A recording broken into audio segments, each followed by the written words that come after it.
அஸ்ஸலாமு அலைக்கும் வரஹ்மத்துல்லாஹி வரகாத்துஹு. அன்பானவர்களே, மெஹராஜுடைய நோக்கம் என்ன? அல்லாஹ்வை சந்தித்தல். ரசூலுல்லாஹி ஸல்லல்லாஹு அலைஹி வஸல்லம் அல்லாஹ்வை சந்திச்சாங்க. சந்தித்ததற்கு பின்பு எல்லா சொர்க்கம் நரகம் எல்லாத்தையும் அல்லாஹ் காமிச்சான். அவருடைய கஷ்டங்கள் துன்பங்கள் எல்லாம் பார்த்தாங்க. ரசூலுல்லாஹ் பல ஆச்சரியங்களை பார்த்தாங்க. நீண்ட ஹதீஸ். அப்போ வரும்போது தொழுகை அல்லாஹ் கொடுத்தான். 50 வக்து தொழுகை கொடுத்தான். அப்படியே குறைச்சி 5 தொழுகையாக மாறியது. அப்போ அந்த 5 தொழுகையை பெற்றுக்கொண்டு ரசூலுல்லாஹ் வந்தாங்க. வந்து இந்த உம்மத்துக்கு தந்தாங்க. மூமீன்களுடைய மெஹராஜ் இந்த தொழுகையாகும். ரசூலுல்லாஹி ஸல்லல்லாஹு அலைஹி வஸல்லம் அல்லாஹ்வை காணுவதற்கு மெஹராஜுக்கு போனாங்க அல்லவா, அதுபோல ரசூலுல்லாஹ் சொன்னாங்க, ஒரு மூமீனுக்கு மெஹராஜ் தொழுகைதான். எனவே அன்பானவர்களே, தொழுகையை நாம் பற்றி பிடித்து கொள்ள வேண்டும். தொழுகை அல்லாத மற்ற கடமைகள் எல்லாம் இந்த பூமியில கடமையாக்கப்பட்டது.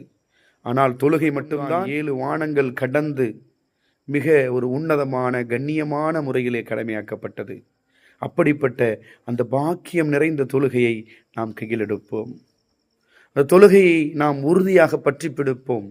இன்னும் எத்தனை ஆண்டு நான் இன்ஷா அல்லாஹ் தொழுகலான்னு காலத்தை கழிக்கப் போகிறோம். யோசித்து பாருங்கள் அன்பானவர்களே. ஒரு நாள் நம்மை படுக்க வைத்து தொழுகை வைக்கப் போகிறார்கள். அதற்கு முன்னால் நாம் தொழுகையாளிகளாக மாற வேண்டும். உமர் ரலியல்லாஹு தஆலா சொல்லுகிறார்கள், உன்னுடைய கால்கள் உன்னை தொழுகைக்கு அழைத்து செல்லாத போது எப்படி உன்னை சொர்க்கத்திற்கு அழைத்து செல்லும் என்பதை சிந்தித்துப்பார்.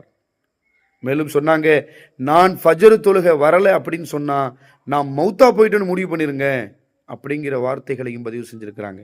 அப்ப எந்த அளவுக்கு தொழுகையை பேணி இருக்கிறார்கள் என்பதை யோசித்து பார்க்க வேண்டும்.